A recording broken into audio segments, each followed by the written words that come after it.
ನಮಸ್ಕಾರ ಕರ್ನಾಟಕ, ಇದು ಮುಖವಾಡ ಮೀಡಿಯಾ. ನೀವು ಪ್ರತಿ ತಿಂಗಳು ರೀಚಾರ್ಜ್ ಮಾಡ್ತೀರಾ? ಇಲ್ಲ, ನೀವು ವರ್ಷಕ್ಕೆ 12 ಬಾರಿಯಲ್ಲ, 13 ಬಾರಿ ರೀಚಾರ್ಜ್ ಮಾಡ್ತಿದ್ದೀರಾ? ಹೌದು, ನಿಮ್ಮ ಜೇಬಿಗೆ ಟೆಲಿಕಾಂ ಕಂಪನಿಗಳು ಹೇಗೆ ಕತ್ತರಿ ಹಾಕ್ತಿದ್ದಾರೆ ಅಂತ ಹೇಳ್ತೀವಿ. ಈ ವಿಡಿಯೋ ಪೂರ್ತಿ ನೋಡಿ.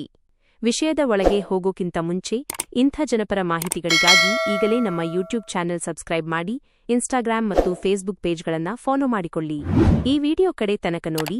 ಮಾಹಿತಿ ಇಷ್ಟ ಆದ್ರೆ ನಮ್ಮ ಈ ಪ್ರಯತ್ನಕ್ಕೆ ಒಂದು ಲೈಕ್ ಕೊಡಿ ಮತ್ತು ನಿಮ್ಮ ಸ್ನೇಹಿತರಿಗೂ ಶೇರ್ ಮಾಡಿ.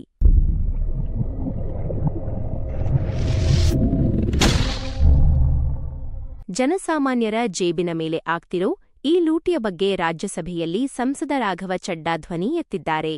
ಇಷ್ಟು ದಿನ ನಮಗೆ ಗೊತ್ತಿದ್ದೋ ಗೊತ್ತಿಲ್ಲದೆಯೋ ನಾವು 28 ದಿನಗಳ ಪ್ಲಾನ್ ಬಳಸುತ್ತಿದ್ದೆವು. ಅಂದರೆ ವರ್ಷಕ್ಕೆ 365 ದಿನಗಳಿದ್ದರೆ ನಾವು ರೀಚಾರ್ಜ್ ಮಾಡೋದು ಮಾತ್ರ 336 ದಿನಗಳಿಗೆ ಮಾತ್ರ. ಉಳಿದ 29 ದಿನಗಳಿಗಾಗಿ ಅಂದ್ರೆ ವರ್ಷದ ಕೊನೆಯಲ್ಲಿ ಆ ಒಂದು ತಿಂಗಳ ಎಕ್ಸ್ಟ್ರಾ ದುಡ್ಡನ್ನ ನಾವು ಸುಮ್ಮನೆ ಕಂಪನಿಗಳಿಗೆ ದಾನ ಮಾಡ್ತಿದ್ದೇವೆ. ಇದರಿಂದ ಆಗುವ ಲಾಭಗಳೇನು? ಒಂದು ರೀಚಾರ್ಜ್ ಉಳಿತಾಯ. 30 ದಿನಗಳ ಪ್ಲಾನ್ ಬಂದರೆ ವರ್ಷಕ್ಕೆ ಕೇವಲ 12 ಬಾರಿ ರೀಚಾರ್ಜ್ ಸಾಕು. Calendar matching. ತಿಂಗಳ ಸಂಬಳ ಬಂದಾಗ ರೀಚಾರ್ಜ್ ಮಾಡಿಕೊಳ್ಳೋಕೆ ಸುಲಭ ಆಗುತ್ತೆ. ಖರ್ಚಿನಲ್ಲಿ ಇಳಿತ. ವಾರ್ಷಿಕವಾಗಿ ನೋಡಿದರೆ ಪ್ರತಿಯೊಬ್ಬ ಗ್ರಾಹಕನಿಗೂ ಕನಿಷ್ಠ 300 ರಿಂದ 500 ರೂಪಾಯಿ ಉಳಿತಾಯವಾಗಲಿದೆ. ಈಗಾಗಲೇ ಜಿಯೋ, ಏರ್ಟೆಲ್ ಮತ್ತು ವಿಐ ಕಂಪನಿಗಳು ಟ್ರಾಯ್ ಆದೇಶದ ಮೇರೆಗೆ ಕೆಲವೊಂದು 30 ದಿನಗಳ ಪ್ಲಾನ್ ಬಿಟ್ಟಿವೆ. ಆದರೆ ಅವುಗಳನ್ನು ಹುಡುಕೋದು ಕಷ್ಟ.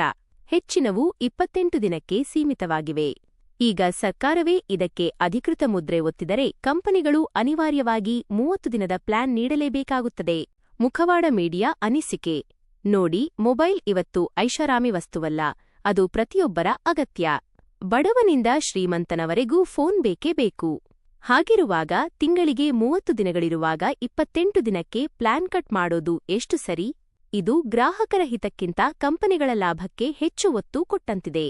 ಸರ್ಕಾರದ ಈ ಪ್ರಸ್ತಾವನೆ ಜಾರಿಗೆ ಬಂದರೆ ಅದು ಸಾಮಾನ್ಯ ಜನರಿಗೆ ಸಿಗುವ ಅತಿದೊಡ್ಡ ರಿಲೀಫ್. ಮುಖವಾಡ ಕಳಚಿ ಸತ್ಯ ನೋಡಿ. ಯಾಕಂದ್ರೆ ಇಲ್ಲಿ ಮಾತು ಕಮ್ಮಿ, ವಿಷಯ ಮಾತ್ರ ದಮ್ಮಿ. ಇದು ಮುಖವಾಡ ಮೀಡಿಯಾ.